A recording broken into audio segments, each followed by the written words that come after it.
আল্লাহ পাক তার প্রতি রহম করুন যে আমার এই কথাগুলোকে অন্যের কাছে পৌঁছে দিবে।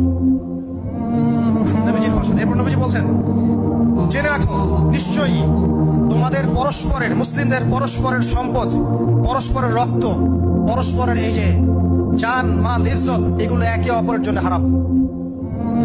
মুসলিমদের পরস্পরের রক্ত, পরস্পরের ইজ্জত সম্মান একে অপরের জন্য হারাম। এর হানি করা একে অপরের জন্য হারাম। ঠিক যেমন আজকের এই দিন হারাম, এই শহর হারাম, এই মাস হারাম। নবী করিম সাল্লাল্লাহু আলাইহি ওয়াসাল্লাম বলছিলেন, জেনে রাখো তিনটা বিষয়ে যেন তোমাদের অন্তর কখনো খেয়ানত না করে। তিনটা বিষয়ে তোমাদের অন্তর যেন কখনো খেয়ানত না করে। এক, তোমরা যে কাজটাই করবা শুধু আল্লাহ পাকের সন্তুষ্টির জন্য করবে। তোমরা যে কাজই করবে শুধু আল্লাহর সন্তুষ্টির জন্য করবে। তোমাদের শাসক বর্গের কল্যাণ কামনা করবে। তোমাদের শাসক বর্গের কল্যাণ কামনা করবে। 3 নাম্বার, মুসলিমদের জামাতকে আঁকড়ে ধরে রাখবে।